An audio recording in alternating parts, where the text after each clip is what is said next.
បាទសួស្តីដល់បងប្អូនថ្នាក់ទី9បាទថ្ងៃនេះលោកគ្រូសូមលើកយកលំហាត់មួយចំនួននៅក្នុងមេរៀនគីមីវិទ្យាចំពោះបងប្អូនដែលបាទចង់ផ្ទះសរសេររូបមន្តបាទឬក៏ធ្វើលំហាត់ផ្សេងៗលោកគ្រូនឹងកែជាបន្តបាទនៅតាមវីដេអូមួយបាទអញ្ចឹងថ្ងៃនេះលោកគ្រូនឹងលើកយកទាក់ទងជាមួយនឹងបាទការសរសេររូបមន្តធាតុគីមីបាទចង់ដើម្បីសរសេររូបមន្តនៃធាតុគីមីបានបងប្អូនត្រូវបាទដឹងពីគោលការណ៍មួយចំនួននៃការសរសេររូបមន្តបាទអញ្ចឹងយើងមើលនៅក្នុងមេរៀននេះគេបញ្ជាក់ថាកាលណាធាតុគីមីពីរបាទចូលផ្សំគ្នា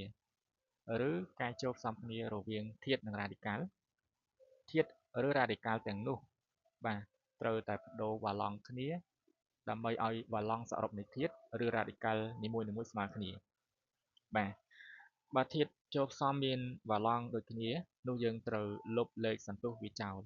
បាទអញ្ចឹងបងប្អូនស្គាល់លេខសន្ទុះទេបាទអញ្ចឹងតិចទៀតលោកគ្រូនឹងបញ្យល់បាទតើលេខសន្ទុះវាស្ថិតនៅកន្លែងណាបាទជាទូទៅគេមិនសរសេរលេខ1នៃសន្ទុះរបស់វាទេ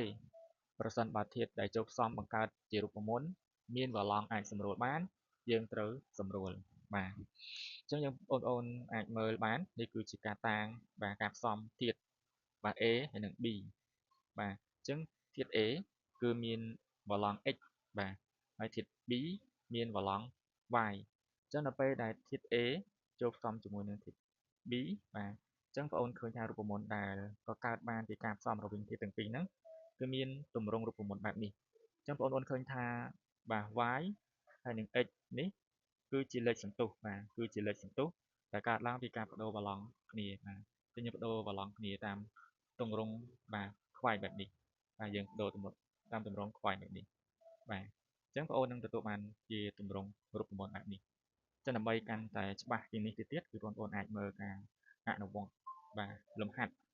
ទាំងអស់គ្នាបាទអញ្ចឹងបងប្អូនមើលគេឲ្យយើងសរសេរបាទឬក៏ការផ្សំធាតុអាលុយមីញ៉ូមអុកស៊ីតអញ្ចឹងការផ្សំអាលុយមីញ៉ូមអុកស៊ីតនេះគឺគេបានប្រាប់ថាអាលុយមីញ៉ូមគឺមានបាទវ៉ាឡង់3បាទអុកស៊ីហ្សែនបាទមានវ៉ាឡង់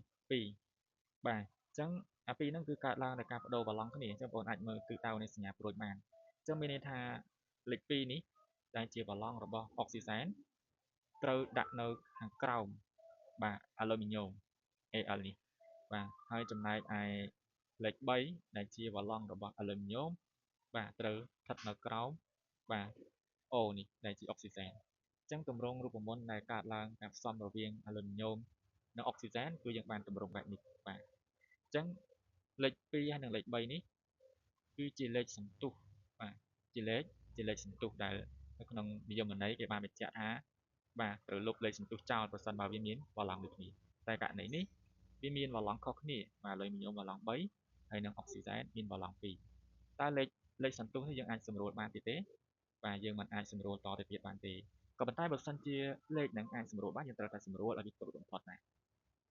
ឡូវបងប្អូនមើលទៅលើបាទរូបមន្តទី2នេះគឺការផ្សំរវាងដែក2ជាមួយនឹងរ៉ាឌីកាល់ហីដ្រុកស៊ីតបាទអញ្ចឹងគេបានបញ្ជាក់ប្រាប់យើងដែរហើយនៅខាងមុខនេះលេខ2នេះគឺជាវ៉ាឡង់របស់ដែកបាទហើយលេខ1នេះគឺជាវ៉ាឡង់របស់បាទរ៉ាឌីកាល់ហីដ្រុកស៊ីត OH ណាអញ្ចឹង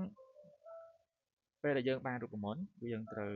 បាទបដូរវ៉ាឡង់គ្នាដូចគ្នាតាមទិសដៅដូចគ្នានេះទិសដៅសញ្ញាប្រូចនេះតែនៅក្រោមអាតូមដែកយើងដាក់លេខ1តែគេបញ្ជាក់ប្រាប់យើងនៅក្នុងមេរៀននេះថាប្រសិនបើវាមានសន្ទុះមួយយើងមិនចាំបាច់សរសេរទេអញ្ចឹងបានជានៅក្រោមអាតូមដែកនេះអត់មានលេខទេបាទអត់មានបញ្ជាក់ថាមានវ៉ាឡង់ស្មើ1ដោយឡែកសម្រាប់ក្រោមបាទក្រោមរ៉ាឌីកាល់ OH យើងត្រូវតែដាក់សន្ទុះបាទឬក៏វ៉ាឡង់របស់ដែកឲ្យវាបាទអញ្ចឹងដោយសារតែធាតុបាទរ៉ាឌីកាល់ហីដ្រុកស៊ីតនេះមានបាទអាតូមចំនួន2គឺអាតូម O ហើយនិងអាតូមបាទ H អញ្ចឹងយើងត្រូវតែក្តោបវងកញ្ចក់ឲ្យវាត្រូវក្តោបវងកញ្ចក់ឲ្យវាបែបនេះហើយយើងដាក់2ដងបាទ OH នេះបាទអញ្ចឹងបញ្ជាក់ថាលេខ2នេះគឺជាវ៉ាឡង់របស់ដែកបាទយើងមើលរូបមន្តមួយទៀតគឺកាល់ស្យូមបាទស៊ុលផាតបាទកាល់ស្យូមផ្សំជាមួយនឹងរ៉ាឌីកាល់ស៊ុលផាតបាទអញ្ចឹងកាល់ស្យូមបាទមានវ៉ាឡង់2ហើយស៊ុលផាតរ៉ាឌីកាល់ស៊ុលផាតមានវ៉ាឡង់2ដូចគ្នាអញ្ចឹងយើងឃើញថាវ៉ាឡង់ទាំងពីរហ្នឹងគឺដូចគ្នា ចឹងយើងបានអានខ្លឹមសារហើយកាលណាប្រឡងដូចគ្នាយើងមិនចាំបាច់សរសេរទេបាទប្រឡងដូចគ្នាយើងត្រូវលុបចោលចឹងយើងបានទម្រង់រូបមន្តបែបនេះបាទយើងសរសេរសំអំពីនឹងចូលគ្នាតែម្ដង